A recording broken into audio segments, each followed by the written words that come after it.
اللہ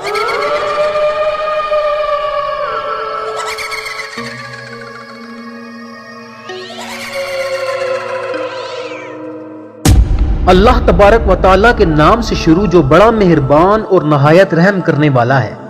اے جنوں اور انسانوں کی جماعت، کیا تمہارے پاس تم ہی میں سے رسول نہیں آئے تھے جو تمہیں میرے احکام سناتے تھے اور تمہیں ڈراتے تھے اس دن کی ملاقات سے؟ یہ آیت اس بات کی واضح دلیل ہے کہ جس طرح بنی نوح انسان میں پیغمبر مبعوث کیے گئے، اسی طرح قوم جنات میں بھی انہی میں سے نبی بھیجے گئے تھے۔ جنات کو آگ کے شعلوں سے پیدا کیا گیا۔ جنات علم ادراک اور صحیح و غلط میں فرق کرنے کی صلاحیت رکھتے ہیں۔ جناتوں کو انسانوں کی طرح احکام اور فرائض دیے گئے ہیں اور وہ ایک خاص شریعت پر چلتے ہیں۔ انسانوں کی طرح ہی ان کا بھی جزا و سزا اور حساب و کتاب ہونا ہے، اور ان میں ایک گروہ مومن جبکہ دوسرا گروہ کافر ہے۔ حضرت آدم علیہ السلام کی پیدائش سے 40,000 سال قبل ابو الجنات سموم کو پیدا فرمایا گیا۔ سموم تمام جناتوں کا باپ کہلایا۔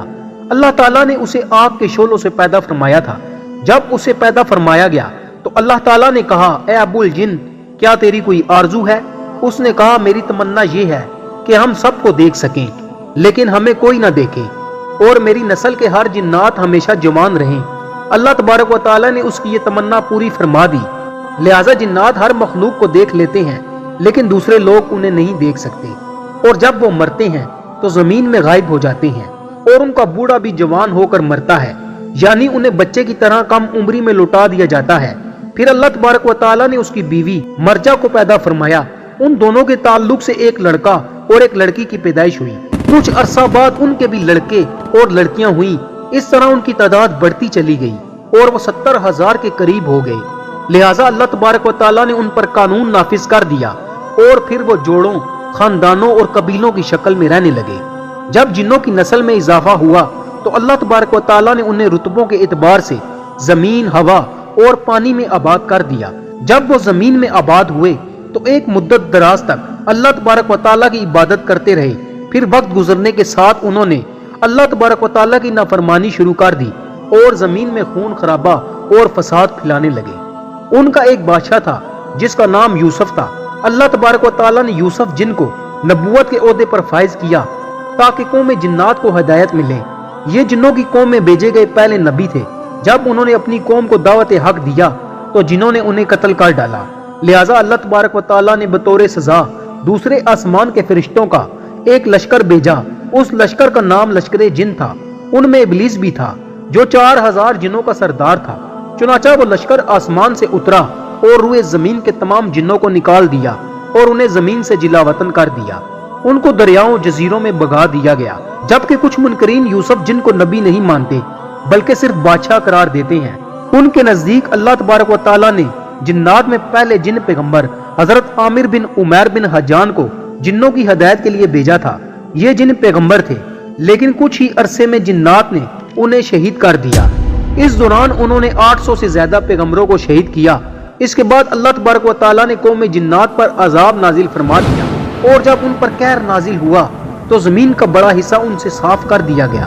ان میں سے چند اطاعت گزار جن بچ گئے جو غاروں، سمندروں اور پہاڑوں میں چلے گئے۔ لہٰذا جنوں پر ایک لشکر بھیجا گیا۔ انہوں نے جنوں کو روئے زمین سے بھگا دیا۔